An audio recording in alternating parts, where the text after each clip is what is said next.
Are you I'm good? good, man. I'm good. How are you? I'm good, thanks, Nico. Good to see you there.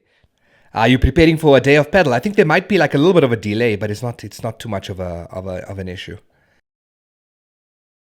No, it's not too bad.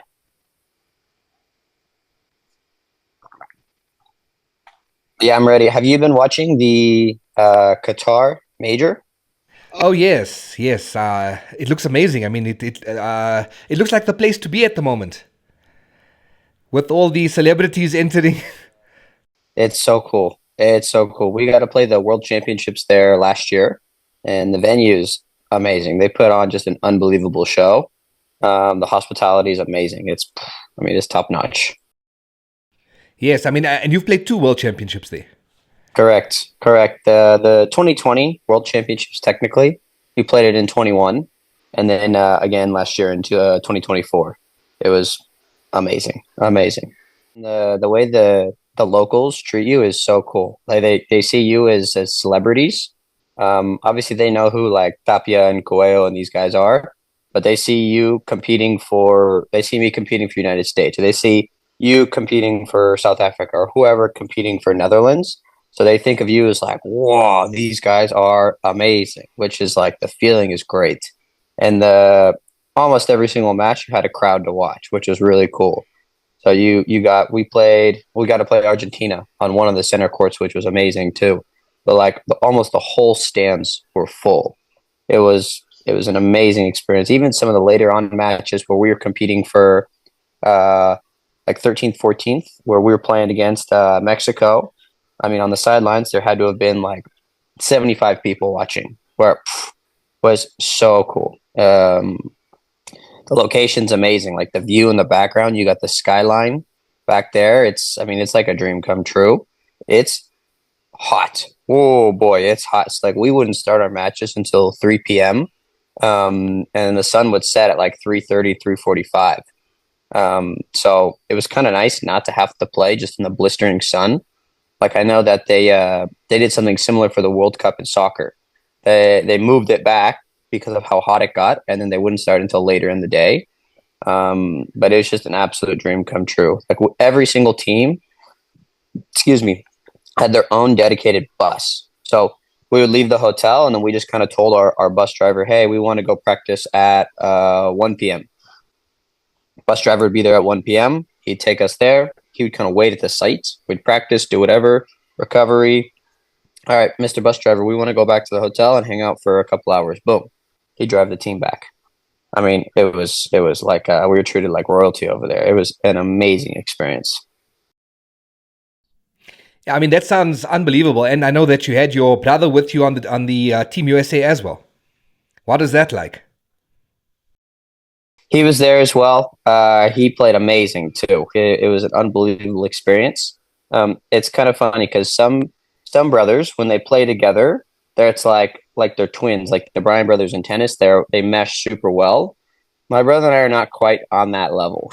Every time we play, it ends up kind of butting heads. But so we learned that very early on when we were playing paddle. We learned that it didn't really work out. So we're able to support each other and cheer each other on, and that's great. But for us to play doubles on the court is it's a bit tough. So we're well aware of that. So we told the coach, look, it usually doesn't end up working out very well when we play together, and so he was very respectful of that. But it was an amazing experience to have my brother there, a family member there, getting represent two Agritelleys on the USA national team. And I mean, you've touched on something that's quite important, the mental side of it, and also gelling with your partner. Because I mean, maybe you can tell us a bit more about it. It's we often see on the doubles. Obviously, the game is played in doubles, right? So you need to gel as a team. Guys are coming up, and we often see after 3 months to 6 months, teams changing, players aren't gelling.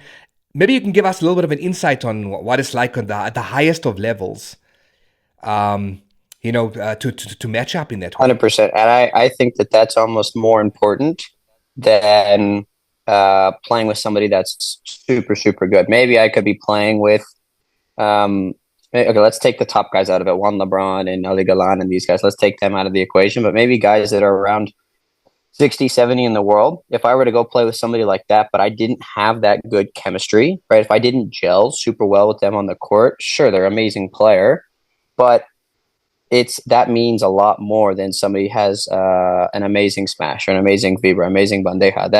That gel is super super important. So I think that needs to be taken more into consideration than just, oh, he's a really good partner, so I'm going to continue trying to play with him, trying to force it to make it work. I'll give you a good example. Is I was playing with Luis Estrada for maybe it was like 2.5 years, and so when we started playing, the very first match, I mean, we played kind of a low level tournament here in the U.S., but the very first match we played, instantly, boom, like gel. We gelled right away on the court. I knew what balls he was going to take. He knew what balls I were going to take. I kind of knew what he was going to hit before he was going to hit it. So we had really, really good team chemistry from the very beginning. And we kind of just rode that wave. And then we grew together and grew together and grew together and kept getting better and better and better. So that's, to me, that's one of the most important parts when you're selecting a partner and when you're trying to make that decision versus just Mr. John Smith over there is a really good player. I want to play with John Smith. Okay, maybe John's good, but maybe you and John don't gel very well.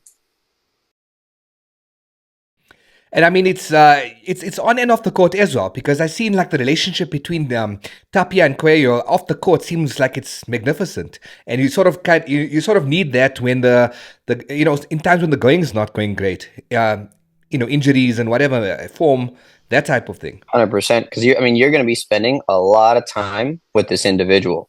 I mean, you go to Qatar, so you're spending a week with this person, either sharing a room or you're practicing for hours a day and you're doing the gym, you're doing this, you're doing that. And then after Qatar's over, I forget where they go next, but then they go, boom, they go right to another place, spending another week with that person.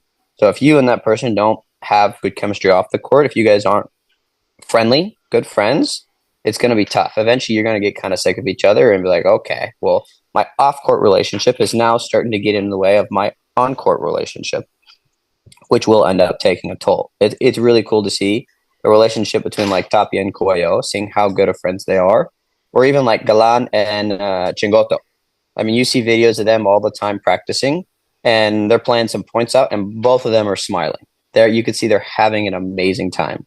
So that's super super important too. So do you feel like that off the court chemistry sort of assists players to to up the level within the actual pedal match itself? I think so for sure. Knowing that, hey, even though maybe I had a bad day today, I get off the court and I'm kind of sad. If my partner's able to get over there, cheer me up a little bit, lift up my spirits. Knowing that my partner's going to be there to support me, knowing my partner's even going to be there is something that'll help you then for the next match or the next tournament or so on and so forth. If me and my partner don't gel off the court and we have kind of a bad loss or I had a bad day, if we go off the court and then my partner kind of goes off and hangs off with his other friends, well, I'm kind of sitting there in my own head thinking my own thoughts like, crap, that was my fault. I kind of messed that up. What are we going to do? I kind of need that support on the back end. So I think it all meshes together to make the cohesive team off the court, on the court, training, all of that. It's super, super vital. So, I mean, what type of conversations do you have with your partner then when you're on the court itself? Sometimes we are able to now hear there is like a mic on the side of the at Premier Padel to us where we're able to get a little bit of information as to what the players are talking, and that's become such an interesting part of the game because there's a little bit of tactical side. But also, it's players trying to lift their spirits up, and perhaps also, there's some sort of, communication onto how the player's feeling. Some things are not working. Correct. Tactical for sure. Like, hey, maybe I see this. What do you think about doing this? Hey, maybe we should do this. But I like to try to keep it as an open conversation. Me not telling you, hey, we need to do this. You need to do this. Asking it more as an open-ended question. Hey, what do you see is going on? How do you feel right now? What do you think about doing this? Because you're going to be way more open to my feedback and my constructive criticism if I'm asking a question versus me telling you, hey, we need to play cross court.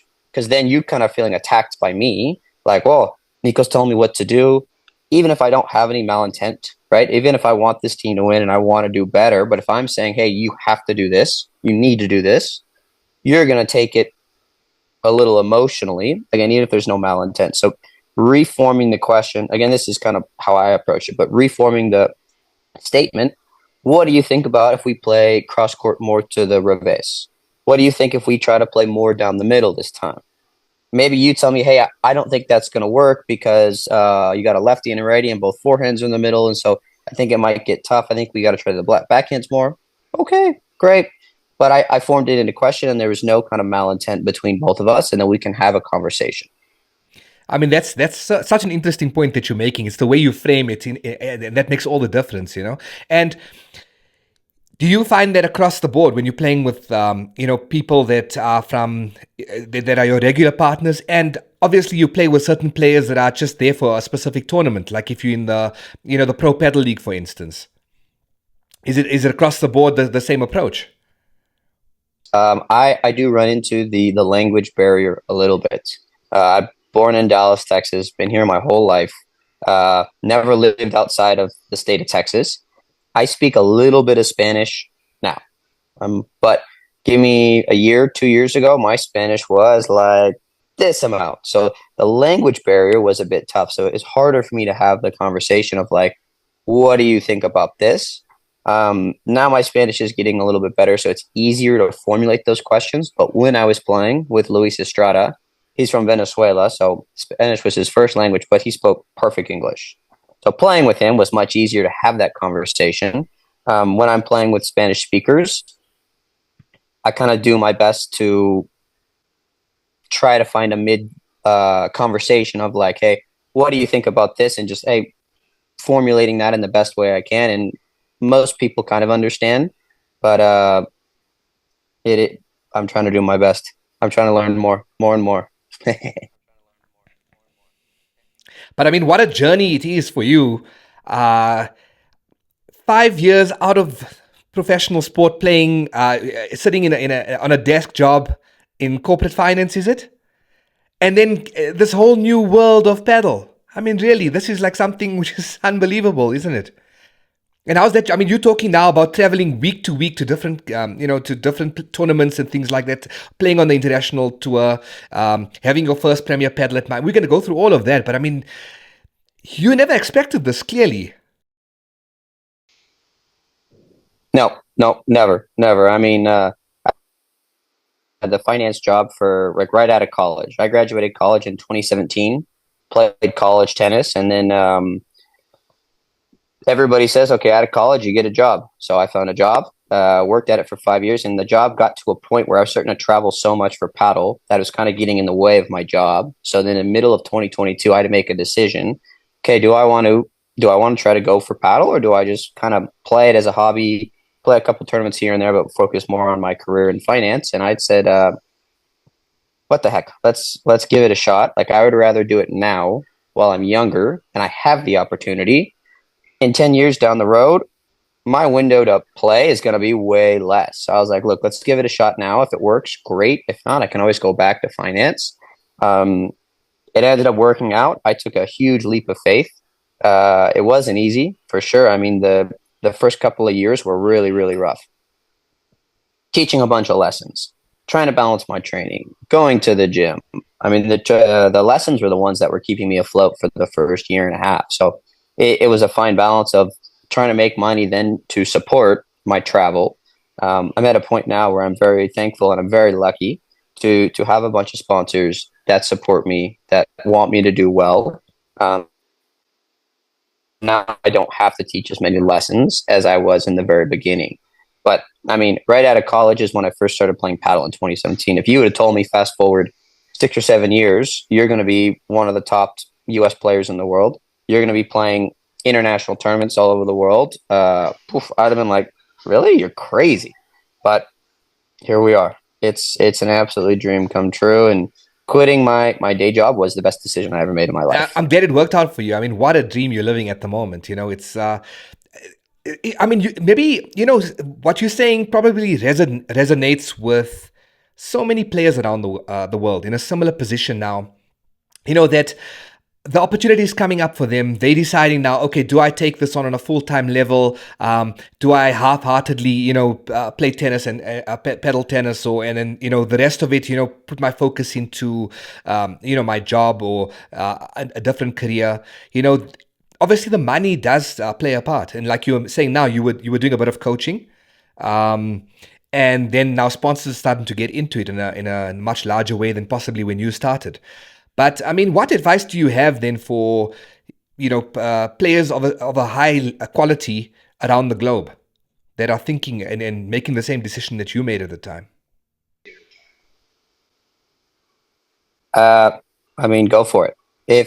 If you have, like I did in the beginning, if you can coach and play and give it a shot to see if financially it's going to make sense and it's going to work, I say go for it. I would rather give it a shot while you're younger and you have the opportunity and say, look, I tried it. I did it for 2 or 3 or 4 years. It didn't work out, but I gave it a shot. You can always go back to that finance job or that real estate job or whatever it is. That's not going anywhere.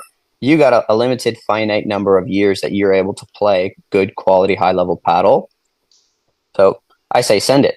But if you're going to go for it, don't just kind of go at it like halfway. If you're going to go for it, you got to put everything you have into it because that's the only way it's going to make sense. Um, I think touching on like FIP bronze, silver, I think it's a tough road to take. I'm playing a lot of the U.S. tournaments. The prize money in the U.S. is actually pretty good compared to kind of the level of tournaments I would be playing in FIP. I would be playing FIP silver, FIP gold, and the competition is freaking tough. I mean, oof. First round, it's Nico and Nico versus another Nico and another Nico. Good luck, man.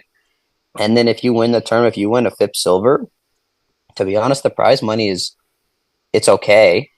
I think I saw you split 1,200 euros, maybe 2,000 euros. Oof. I mean, it's tough to make ends meet on that end. The U.S. circuit, thankfully, the prize money is really, really, really good. Like I won a tournament last year with a guy named Guga Vasquez in Atlanta, Georgia, and he and I each split. We split $12,000. I mean, that was more money than I won for winning a round in Premier in the P1. So again, I'm lucky that I live in the U.S. The prize money is good in the U.S., but I think it's the APPT, Asian Pacific Paddle Tour. I've heard the prize money is pretty good over there as well. Mexico has a circuit, FAMEPA. No, not FAMEPA, sorry. APPM, APPM. Prize money is pretty good. Because just you're in South Africa or just because somebody's in Europe doesn't mean they got to stay there and play the FIP circuit or play whatever circuit. Kind of go find a circuit that the prize money is good.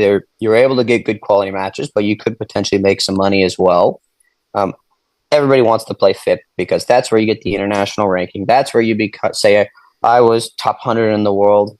Look, if that's what you're after is kind of that number to say I was top 100 in the world, great. Go for it. If you have sponsors to help you along the way, great, go for it. But you also got to make sure that you're not just kind of bleeding money at the end of the year. If I go and I travel and I play all these FIPs and I got to 100 in the world, but then I end up down $50,000, okay, it depends upon kind of what you're after. Look, I would love to get an international ranking and say I was 50 in the world, 25 in the world, but I kind of also realized that journey's tough. The prize money is tough along the way. The prize money here in the U.S. is great. I mean, I'll play a few FIPs here and there, get my international ranking up, but right now that's not really my main focus. U.S. circuit's great. I want to grow paddle here in the U.S. too. That's my main goal and my main focus is to grow paddle in the U.S. So by me staying here, playing paddle, everybody seeing Nico Agritelley, he's the gringo. He's the guy that was born in the U.S. To me, I'm super happy with that. So, I mean, do you find that there are most American players are finding themselves focusing on the local circuits and tournaments where they can get the biggest prize money, and of course that might hinder certain players from then making it into as high as the Premier Padel tournaments. Besides getting the wild cards, of course, when you have it in places like Miami. hmm Um, Here in the U.S., I mean, I would say the majority of players that we have are ex-tennis players. So they're converting over from tennis. They're having to kind of learn how to play paddle. It's not an immediate switch. I mean, you got to learn how to play off the back wall. You got to learn how to defend the two walls. You got to learn what a bandeja is. You got to learn all these things. So we're kind of a step behind. But also right now in the US, there's a sport called pickleball that is just it's huge. Everybody and their grandmother is playing pickleball, but it's super easy. I mean, if you played 4 or 5 times, boom, you got it. It's To me, it's more of a game. Paddle's a true sport, but a lot of the ex-tennis players in the U.S. right now, they're converting over to pickleball. One, because pickleball is everywhere. I mean, you go to local parks and you can play for free. It's easier to learn, and it has really good prize money as well. Um, so they're kind of seeing the what I'm saying, like the short-sighted version of, oh, pickleball is easy. I can play it quickly, and I can make really good money fairly quickly. Okay, well, yeah, but then you got to play freaking pickleball. I don't want to play pickleball. I'm taking more of the long term approach. To me, this is a way more fun sport. The money's actually pretty decent. It's not easy to learn in theory. I got to practice and learn the strategies, but this might potentially become an Olympic sport in 2032. So let's say tomorrow it gets announced that paddle is going to become an Olympic sport. Great. I'm assuming at that point you're going to have a lot of players, ex-tennis players, converting over to try to learn to play and wanting to become on the U.S. team to say they're Olympian. Okay, well, you only got, in theory, 8 years to learn and practice. I've already been playing for 8 years, so I got one leg up on everybody else. Um, that's kind of what I've seen in the U.S. Well, it's been growing, though. I mean, I have several buddies now that are saying they've played. They live up in New York. There's 2 clubs. They love it, so they're starting to get involved. Hopefully, we can get more of these ex-tennis players involved to play and kind of work their way up. I don't know if that really answered your question. No, yeah, I mean the insights you're giving is like amazing, right? So you talked about two things, though. I mean, the Olympic side, we'll leave that for now, but the other side is the pickleball prize money and the pedal versus pickleball in the US. I mean, I seen Leanne Waters walking away potentially with like over $3 million last year. I mean, that's phenomenal. That's beyond like what most pedal players will make, right? But so number one, prize money, can pedal get to that sort of a level? Obviously, now you're starting to see a bit of a boom now happening in the States. And in terms of participation, do you think that pedal can penetrate in a similar fashion? We're starting to see the scene happening now in Miami too, and I'm sure it's starting to that sort of virus is starting to now hit other places in the country. So the actually, I saw an interesting stat.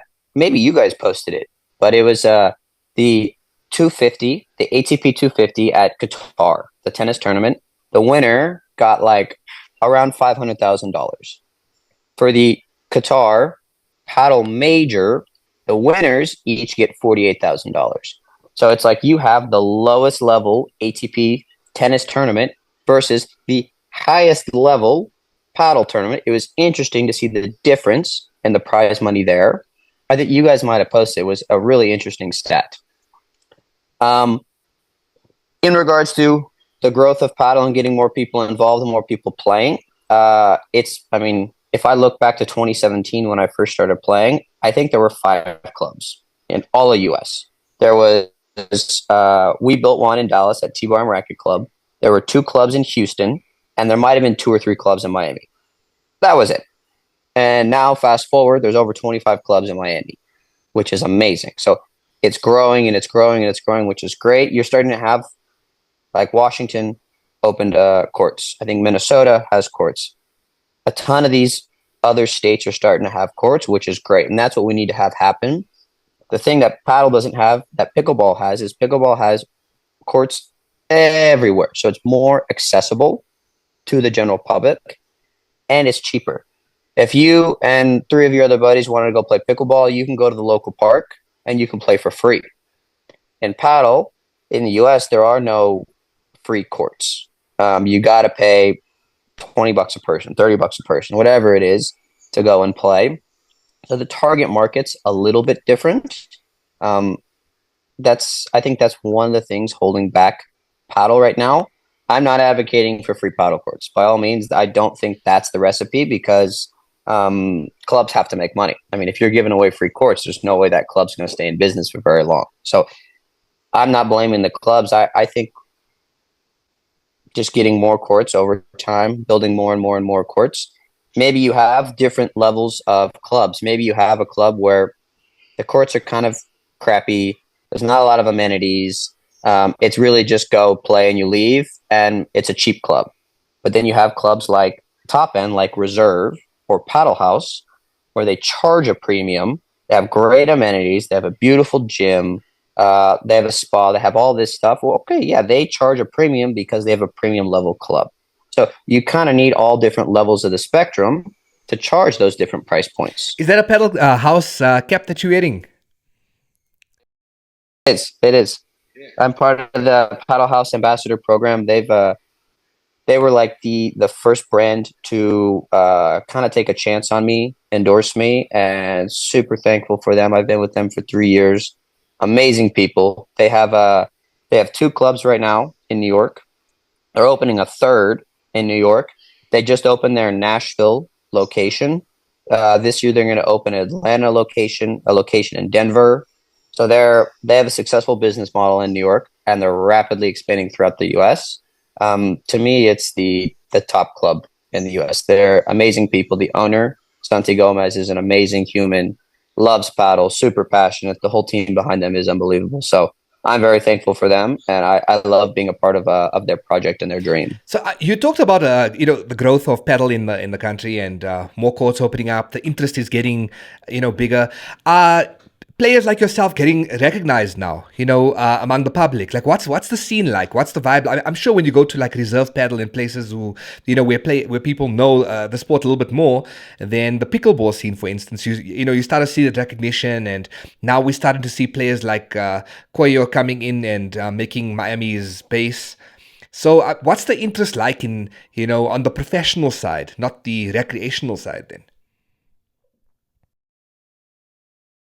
So I kind of have a funny story behind that. So actually, right now, I don't have a mustache, but I'm trying to make that as like kind of like my signature mark. Is having the mustache. So we played the qualifier for the World Cup in Monterrey, Mexico last year. Three teams went: Mexico, U.S., and Canada, and two of the three teams qualified. We beat Canada. We ended up losing to Mexico, so we qualified for the World Championships in November. One of the girls on the team, her name is Carla. She lives in, I think it's Denmark. So played the tournament. We qualified. She goes back to Denmark, and she was telling me that several of her friends were asking her, like, "Hey, do you know that guy with the mustache that played on the U.S. team? Like, you know him?" She goes, "Yeah, yeah, I know him." They go, "Is he kind of cocky?" No, he's an amazing dude. Super, super nice. All that being said, it's working. I'm kind of that funny looking dude with the mustache, but people are like, "Oh, hey, I know that guy. I know who he is. He's the gringo. He's the US guy that plays paddle." So I'm trying to stand out and say, "Look, hey, world, here I am. Here the US is. We're here. We're coming for y'all." I think you and Andrew Schulz are putting that back into fashion. I mean, there's a beautiful photo with you from the World Cup with a US flag and that mustache, right? Yeah. I'm super proud, super happy to be an American. So I wear it very loudly. I love holding the flag. I feel super proud of myself, of my country when I'm wearing it. So I try to let the world know. Jump around, wave it around, be a little obnoxious. I gotta let the world know that I'm a gringo. Now, I mean, another thing we're starting to see is it's becoming a game for the celebrity scene. I just mentioned Andrew Schultz now, Mhm. but we've seen like footballers at the courts, Paul Pogba, basketball players, hitting the courts there in Miami. Do you interact with any, or do you get any celebrities coming and asking you, hey, Nico, can you give me some private lessons there, or, just advice or anything like that? Yeah. So here in Dallas, are you a basketball fan? Not particularly. I do know a couple of names, the biggest of names. So the local team we have here in Dallas is the Dallas Mavericks, and we have a player. He retired several years ago, but his name is Dirk Nowitzki. Really tall guy. I mean, he's got to be at least 2 meters, if not taller, but played for the Mavericks for like 16 or 17 years. He was there his whole career, won 2 or 3 championships with the Dallas Mavericks. Amazing dude. Lives here in Dallas still, and he grew up playing tennis, and now him and his wife play paddle. So exactly what you were saying is I connected with him at my club in Dallas. He asked me for lessons, and now I teach him and his wife at least once a week. Super amazing people. I know he's brought out another old Maverick, this Steve Nash. He's brought him out to play a couple of times. So you're having to have more and more celebrities start and play. I know Miami is just crazy. The guy that owns Reserve, Wayne Boychke, he brings out a ton of the Miami Heat players to come and play. So it's really cool to see all these celebrities come out and play, and they love it. Everybody that goes out and plays absolutely loves it. I mean, Padel is one of those games, right? Where you just no one can explain it really. We can say, okay, it's easy. It's you can get on, you can have a game. But I mean, that's sometimes a little bit, just things to justify what this is. But sometimes there's a spark of magic about this game that can't really be quantified in a certain sense, and that's what we're probably seeing. It is. It's kind of funny because so when we built the paddle courts at our club in 2017, we took out two clay courts, tennis clay courts, to put in three paddle courts. Our original ideas when we put in the paddle courts were like, this is going to be a great opportunity for some of our older members to continue their racket career. They can play a little bit longer. They don't have to run across the whole court and play tennis. So we built the courts. These guys, they wouldn't touch it with a 10-foot pole.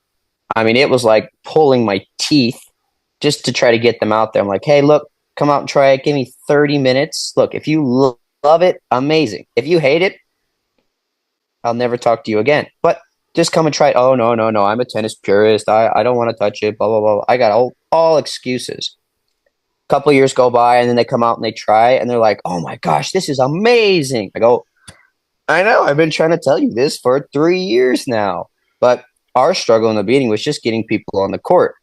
That's the hardest sell. Once you put them on the court, the sport sells itself. I mean, it's everybody that plays has a blast. I've never had somebody come off the court and go, no, I didn't really like that. Everybody loves it. So now you're having more courts pop up in the US. You're going to have more availability. More people are going to be able to try it. And that's how the sport's going to grow. So how many of those players do you think are still playing a little bit of tennis? Or how they juggle the sport, once they get into paddle? I mean, you have a tennis background yourself. I have a tennis background, played college tennis, but after college, I was so burnt out from playing tennis, I really didn't want to play anymore. So for me, it was like, okay, played paddle, boom. I knew I wasn't really going to play much tennis anymore. For some of the other guys, they still kind of balance it half and half. And they ask me, does it really mess up my tennis game? I go, look, if you play paddle 5 days a week and you play tennis once a week, maybe a little bit. But if you're doing 2 and 2, 3 and 3, 3 and 2, whatever it is, no, it's fine. It's cross training. With some of the older members that we have at our club, they start off maybe playing paddle once a week and they're still playing tennis 3 or 4 times a week. Fast forward a year or two, and now the numbers have flipped. They're playing paddle 3 or 4 times a week and they're only playing tennis once a week. Just because they start to enjoy it, they get better, they see growth, they see improvement. Or in tennis, they've been playing for 20, 25, 30 years. I mean, their growth is going to be far more limited. In paddle, you start here and your growth is like this. I mean, you just keep getting better and better and better. And I think that's one of the things that people get addicted to is improving and improving quickly and seeing yourself get better and better and better. So before we get into your appearance at Premier Padel Miami, tell me a bit about the boom that's happening in the country, and just in terms of the brands that are starting to now invest in the game, because now you mentioned there's the prize money is there, which brands are in there, and also are there paddle companies that stand out for you? What is it like to be in this growth phase? We've seen a $10 million seed investment into the PPL too, so we do see things are happening in a big way in the country. I mean, it's really cool to see the growth of it. Again, in 2017, there were 5 clubs. Now in Miami alone, there's 25 clubs.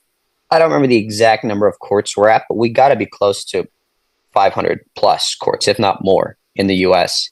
Um, like seeing all these brands get in is kind of a dream come true. There's a guy in Miami. His name is Jake D'Amelio. It was maybe a year ago. He's a player and loves paddle. He owns a company called Novak Equities in Miami, and was talking with a local guy in Miami, Maxi Rosas, was asking him like, "Hey, dude, what can I do to help you? What can I do to help you get better and better and better?" And Maxi told him like, "Dude, I need money for travel." And at that point, Jake didn't think about sponsoring people. He was just kind of like, "Okay, what can I? Maybe I can pay for some lessons or this and that." Max was like, "Hey, give me 25 grand." Jake was like, "No, I don't think I'm really going to do that." And I think you fast forward a couple of months, he was like, "Wait, why not? Why don't I start sponsoring players?" Now, this guy, Jake, his company, Novak Equities, he sponsors 5 people here in the US. One of them is me. He also sponsors Coque Nieto and Mike Youngwas as well. So he owns a high interest loan company. So him getting involved in the sport is amazing. There's another tequila brand called Tequila 512 that sponsored some of the local circuits here a couple of times. So because Jake kind of starting to get involved with Novak Equities, now you have some other brands starting to kind of push and get in there. We just had a tournament in Miami a little over a month ago at the Hard Rock Stadium where the tennis tournament is played, where the Miami Open is played. And it was called the Publix Open. So it's Publix is a local grocery store. So they're starting to get involved now. So you're starting to have some other brands that really aren't involved with paddle that are seeing the growth. They're seeing the boom, and they're wanting a little bit of piece of the pie, which is really cool to see. It's not just Paddle House. They own a paddle company. Babolat, they're involved in paddle. Other brands outside of paddle are starting to get involved because they want the visibility. They want to be associated with paddle, with the boom, with the growth. So that side to me is really, really cool. Is now we're starting to see other companies besides just paddle companies involved. So we discussed the Premier Padel. Let's start off with the Pro Padel League because you're a player in the league, and you're playing with some of the best players in the world as well. Did you guys just your team is in New York, right? And you just sold Chingoto. We did. I saw that on Instagram and I was like, no. I mean, we got John Sands and Ari Sanchez, so I'd say it's not a bad trade. By all means, it's a great trade. Um, we'll see kind of what else happens throughout the this preseason while they're trading players and adding players and stuff like that. But I got to spend some good quality time with Chingoto last year. Hey, amazing guy. He's hilarious, down to earth, super funny, and actually, it was really cool. At the World Championships in November, we had the player ceremony before the tournament started, and I'm kind of walking by, and he was the one that yelled out, "Nico, Nico," and gave me a big hug and said hi. So to me, that was really cool because he easily could have just turned his head. I didn't see him. So I was kind of just like, well, but he's the one that sought me out, said hi. So that was a really, really cool experience. It gave me a lot of respect for him. I mean, he seems like such a down to earth person. It sort of shows. You can sort of see it on how his behavior on the court and that sort of thing. But on a professional side, what is it like to play? And can you perhaps put into some sort of words at what level these type of players are playing at Tapia and Chingoto? They give you so little room for error. It's not like their vibra is so much better than mine or their volleys are extramentally better than mine or whatever it is. The difference between them and me is that just their shot selection is that much better. If I pop the ball up over the net just a little bit, boom, they attack me.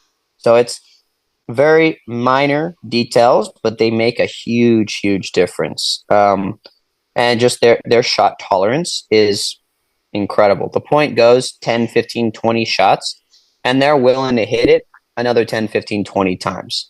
Whereas maybe After 15 shots, my brain starts to kind of lose focus a little bit, and then I go for something a little bit too much, and I either pop the ball up or I make an error, and that's the difference. But they're dialed in. Every shot is perfect. Their lobs are perfect. And they're training. They're training every single day with players of that quality. Right now in the US, we just don't have that quality yet. But having Coelho move over here, actually Diego Ramos, who played A1, just moved to Miami as well. So right now we're starting to get more and more and more. So maybe eventually we can get there. But for me, being able to practice with Chingota, with Rami Moyana, with Lucas Campagnolo, even with some of the girls, with Andrea Ustero, Virginia Riera, amazing. Is absolutely dream come true to practice them, spend time in the court with them, and spend time off the court with them. So every moment I'm at PPL, I soak up every second because the practice, the matches is super valuable for me. I know with Andrea Ostero as well, there's like a big hype around her and the future of what she can bring to the female side. You know, being a sort of magician in a Tapia type of sense too. Are there any? Sorry, I mean, besides you can touch on her as well, but also I want to know, are there any other US players coming up? Because you did mention that there are up and coming players, and the scene is starting to get a bit bigger. Are there any players that we should know of that's that's not on our radar as yet as she is? On the guys' side, there's two younger guys, Vinny Di Francesco. I got to play 3 matches with him at the Worlds.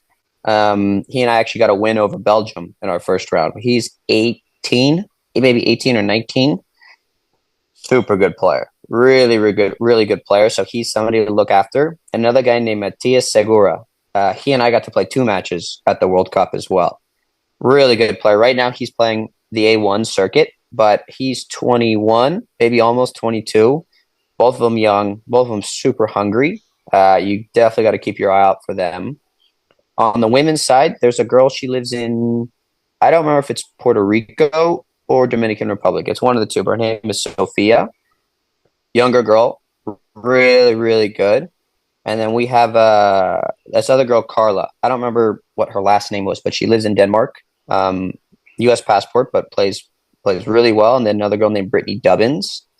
She lives in Spain, but she comes back to the U.S. To play as well. So, I mean, and then there's everybody else on the team is improving a ton. Everybody keep an eye out for, but at least those 3 or 4, watch out. We're coming. We have a club called 360 and Gale Club in South Africa, and they've come together to bring some of the best players in the world in August. Galan and there's Yanguas and there's a host of names. John Sands. I mean, you can rattle it off, right? So the question actually is what should players do? Potential players, up and coming players, do to soak in as much as they possibly can. You mentioned you have Koyo coming into the US, and that sort of brings up the level of the country. So, what should players that are up and coming do to sort of soak in what these sort of players can deliver at that tournament? Watching is super valuable. If you can go and watch them practice or play a practice match, like pick one player and then just watch what they do. Watch their work ethic. Watch their positioning. Maybe I'm hitting my vibra like this, and I see he's hitting his vibra something like that. Take those little notes. I don't know if you're allowed to video record it. Maybe you video record 5 or 10 minutes. Soak that in as much as possible. If you can practice with them, even better. I mean, the more time you can spend around them, watch them, you're going to get that much better. I know the playing part might be tough, but if you have the ability to, or a connection, I mean, you gotta do whatever you can to spend the time with them. That will be my best advice. Watching in person is so much different than watching on TV. I love watching it on TV, but seeing it in person, like seeing how physical the game is and how fast the ball actually moves in person, is way different than watching it on TV. Now, that's an interesting note. Now, I mean, one thing is watching it on TV and one thing is playing in a Premier Padel level tournament, and you've done it. You've played at the Premier Padel Miami, wildcarded into the tournament, but you won. You won in one of the rounds. So I mean, you can tell us what it's like to win in a tournament like that, play in a tournament, the whole atmosphere around it. That's the highest level in the game. I mean, it was a dream come true. Just to make it into the tournament was like, wow, we're making history. So that was, and it was on home soil. The crowd was amazing. It was a dream come true. And then for us to win a round, it was like, it was so surreal that I wasn't, it didn't really hit me until that night when kind of all the emotions settled down. I was like, holy cow, we just did that. So it was amazing. I got 10,000 text messages. Instagram was full of DMs of congrats, dude. It's so awesome what you did. So like all the support that I was receiving from everybody, from people that I hadn't heard from in years and years and years, it really touched my heart. The second round, we ended up playing Fran Guerrera, and I don't remember his partner's name. We ended up losing, I think it was 2-2, but I mean, we weren't that far off. Like there were several games that we convert 1 or 2 points and we could make it a little bit closer. Convert 1 or 2 points, we break. Who knows? Maybe we have a chance to win a set. But to me, it was a great showing that we're not that far off. It's not like we went out there and we lost 0-0 in 25 minutes and congrats, see you next time. No, it was, hey, we had opportunities, didn't convert, but at that level, that's the difference. If you don't convert on 1 or 2 of those opportunities, see ya. But I was super happy with how we played in the match. Obviously, I was a little nervous in the beginning. You're at the highest stage, you're at home, you're playing against guys that do this every single week. They go week to week to week to week to week playing these FIP tournaments. So started off a little rocky, but look, at the end of the day, I was happy with my performance, happy with my attitude. I can't ask for much more else. So you're playing at that particular level, right? And your shots are not too dissimilar from other players at that level.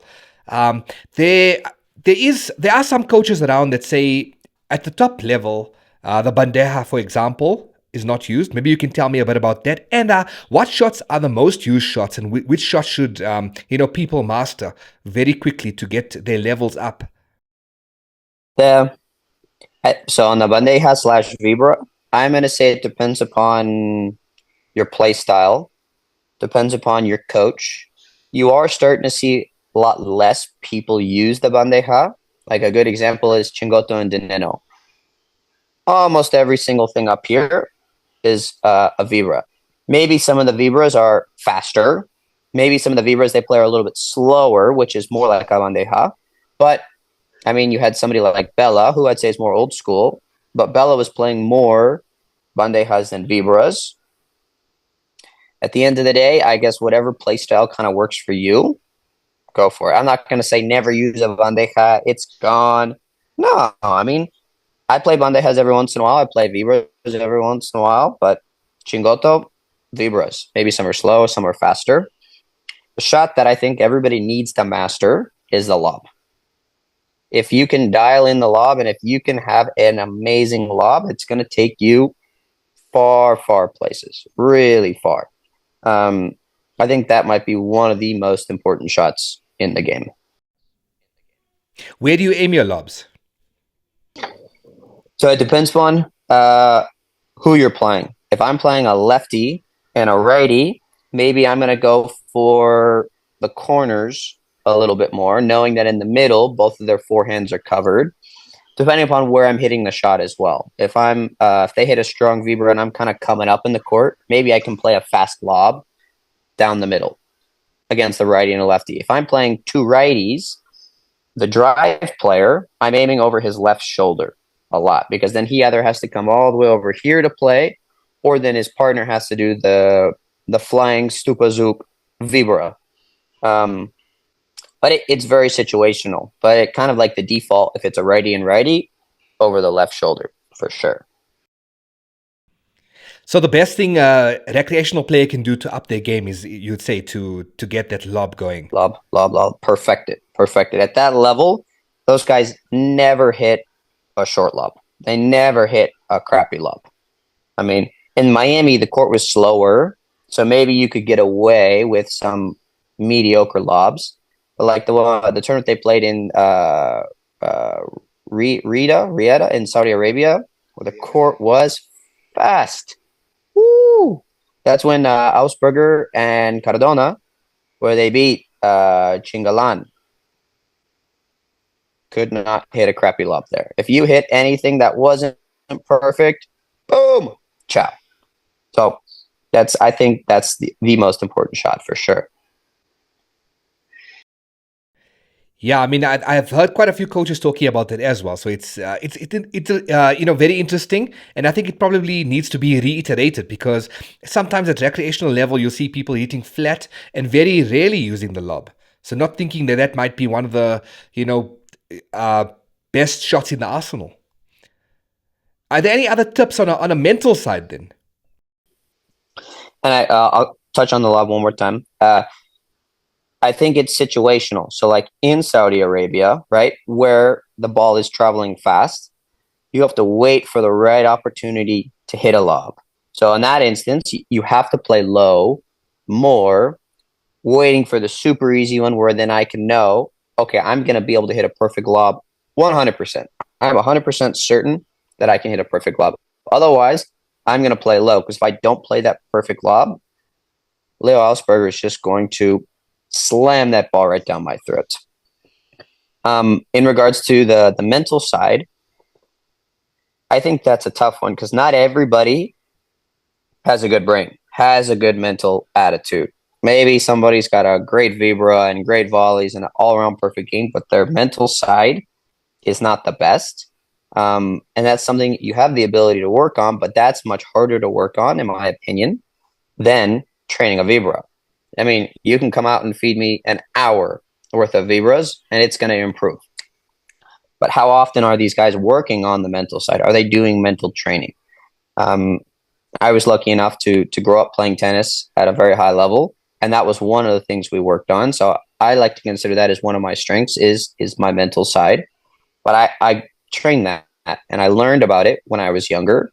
Um, I don't know how much that's taught in Spain and Argentina in their junior development programs. Maybe it is, and maybe I'm wrong, but what I'm seeing as my guess would be it's not as big of an importance as we made it in tennis because at that highest level, everybody can hit every shot. So the difference between a lot of those top level players is the mental side. Yeah, I mean, we've seen that with, that's why people change their partners often. I mean, we looked at Galan and LeBron, for instance, and I think that's, sometimes if someone gets into your head, you're not playing at your best level. So there's a period of time where you can tolerate it, and I think also winning makes it easier, right? So there's nothing to discuss, and there's no, losing that mental edge or whatever when you're winning. That you sort of see when the going gets tough, I would imagine. 100%. Excuse me. And it's interesting because in tennis, growing up playing doubles, you would never see your partner make faces at you or hey, do this and blah blah blah. I mean, there was none of that in tennis. In paddle, you see it all the time. I make an error, stupid unforced error. My partner looks at me like, "What the heck was that?" Making faces. That doesn't help anybody. I mean, I didn't mean to miss that shot. I didn't mean to make an unforced error. Like, why are you giving me crap for hitting that? You're just putting more pressure on me. So now I'm thinking, shoot, okay. I know if I make an unforced error, then my partner's going to get upset with me. He's going to be making faces. So then I get a little bit tighter. I'm not going to make good shots. So it's interesting to see the difference between paddle and tennis. Where in tennis, that doesn't happen. Very rarely does it happen. In paddle, you see it all the time. A lot of the partnerships do that. And I don't think it's constructive. Why? Why do you think that is? I don't know.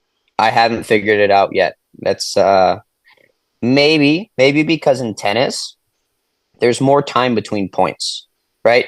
Serve, return, boom, boom, boom, boom, boom, points done. I mean, you got 25, 30 seconds between points. So, okay, I can turn around, I can cool off, I can think a little bit. We go back, I towel off, I grab the ball, I go back up to my partner, we talk what we're going to do, come back up to the line. So it's been 30 seconds. I can kind of cool off a little bit. In paddle, I mean, you really got 6, 7 seconds between points. Boom, boom, boom, points over. I go up, I grab the ball, I high five my partner, I back up to the line, boom, points ready to start. Because it's smaller court, it's enclosed, so it's much easier to grab the ball. Besides that, I don't know. I don't know why else people make faces. I mean, we do see the people trying to reset.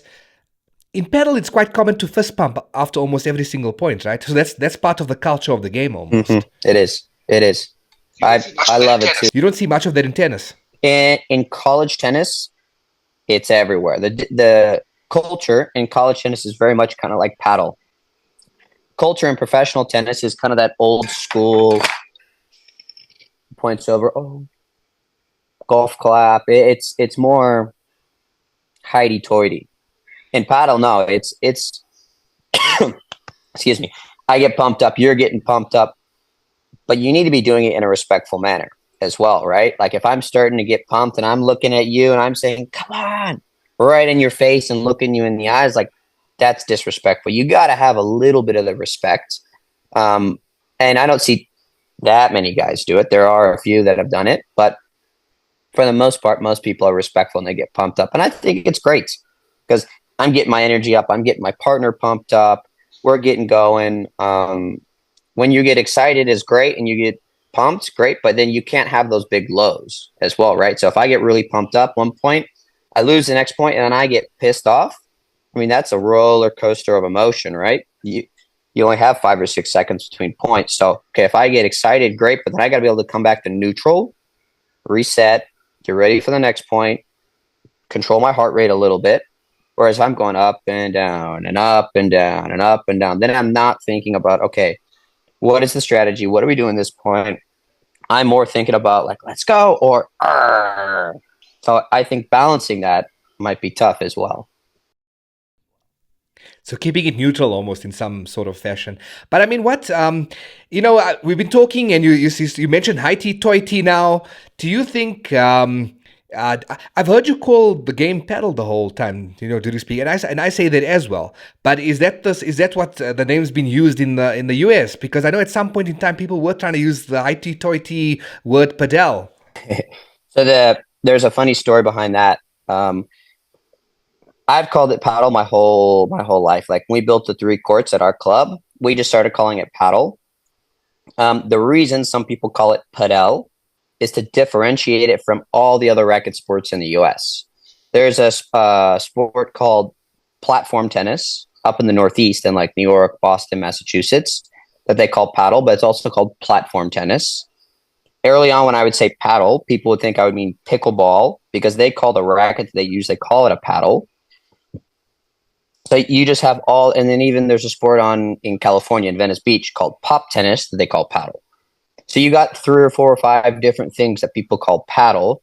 So to differentiate the sport from all of these other paddle sports, they started calling it padel. But I think if we would have started calling it padel from day one, that's how I would call it. It'd be normal. But we started saying paddle. So for me now to try to make the transition to say padel, yeah, I kind of feel hoity-toity and it feels a little weird. And you have the Latinos, they say it with an accent. But I don't have a Latino accent, so I can't even say it. But they say it, and it sounds a little bit different. Paddle. I call it paddle. So you mentioned, the differentiating between the different racket sports. What do you think of Djokovic? He spoke about, having a sort of tri-racket tournament where paddle, tennis, and racket and pickleball come together, and you have, people playing across the 3 sports, competing and seeing who's the champion across those areas. I think it would be awesome. I try to kind of like unify everybody a little bit because there, at least in the US, there's a little bit of tension between pickleball and tennis. I don't think there's that much tension between pickleball and paddle, but because a lot of clubs and public parks, they're painting the pickleball lines on the tennis courts, and then they're setting up kind of makeshift nets. So the tennis community is saying, "Oh, well, pickleball is taking over our courts. They're using our courts." which technically they are, but then the pickleball people are saying, well, the lines are here. We're allowed to play. Pickleball is used more often than the tennis courts, so why not? You kind of have a little bit of that tension. No, there shouldn't be any tension. Everyone wants to get exercise. Everybody wants to compete. Everybody wants to have fun. So I think having something like that would be really, really cool, kind of unifying and showing, look, we can all exist. There's a space for pickle. There's a space for paddle. There's a space for tennis. You want to play all three recreationally? Great. You want to play just pickleball? It's fine too. There's nothing wrong with it. So I love the idea of having some sort of try tournament with all three. It'd be really, really cool. And if you have somebody like Djokovic spearheading it, I think that would be an amazing opportunity for all three sports. Because I don't want to say everybody loves Djokovic, but everybody knows who he is. He's a huge figure, amazing platform. I think it's a great, great idea. Djokovic, if you're listening to this and you invite me, I want to play. And he loves paddle, right? So, this has been a fantastic conversation, and I want to sort of, conclude it basically just for people to get an understanding of what the future is like in the US. We spoke about Djokovic now. Another former tennis player that's putting quite an investment behind the growth of paddle as well is Andre Agassi, even though he's a big pickleball player. But what can people expect from the US market? And then I want to touch on one more area of viewership as well, because there's 90%, I would imagine, participation, and maybe perhaps 10% of those players, or even less than that, are actually viewing and watching it. And we know that the money in the sport will be driven by viewership. So there needs to be a conversion between the two. So I want your thoughts on those two things: the future of the US and the driver of growth in the viewership of the game. The future and the growth, I think we're just starting to hit that increase right now in the US.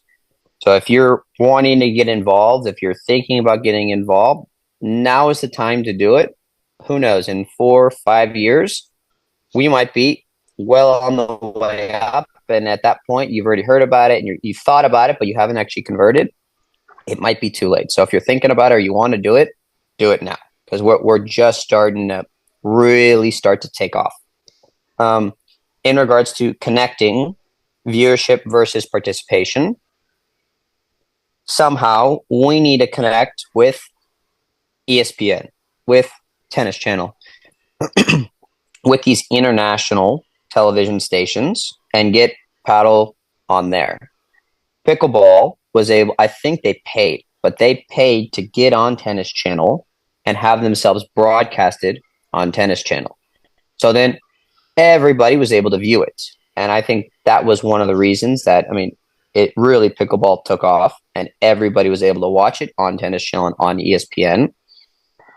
In the US right now, we have our circuit, and some tournaments are broadcasted on YouTube, some are not, but even the ones that are broadcasted, it's very set up a camera, set up an iPhone, get on a tripod. It's very basic. If somehow we can get more of a professional setup with nice cameras, scoreboards, commentary, that would help for sure. Premier Paddle, the how they do the tournaments is amazing. YouTube is free, which is great. So all you just have to know where it is. But I have a lot of people here in Dallas saying like, oh, hey, I know this tournament's going on. Where can I watch it? Well, I just tell them it's on YouTube. But it's a start. Red Bull TV is great too, but again, it's an app, but somehow it needs to be on the television where people don't have to watch it on their phones or on their iPads. They can just turn on ESPN, Tennis Channel, watch it on there. And I think somehow we got to connect those bridges. So then it's on TV, so everybody can watch it. Nico, it's been fantastic having you. Having a chat with you, and I definitely want to do it again in the future. One last thing, right? And I think I might know the answer to this, but your biggest wish, personal level, in paddle? I want to see, it's kind of two things. One, I want to see paddle just boom in the US. I want it to grow. I want the US to be the next Spain or Argentina, um, having Coelho come over, having these guys come over. I would love to have these guys make the US their home base. I think that would be amazing. Um, Second wish, I don't know if I get two wishes, but I want two wishes, is paddle become an Olympic sport. My dream would be to be an Olympian, play for Team USA. That would forever be one of the coolest things and an amazing story I could have forever and ever and ever. Imagine if they could somehow put it into the LA Olympics. Wouldn't that be something? That would be really cool. Really, really cool. I've heard talks that it might maybe potentially happen. I've heard people say that it's not going to happen. So I'm not going to get my hopes up for that one. If it does, amazing. If it doesn't, okay. I didn't have expectations for it, but 2032, push. We need to push.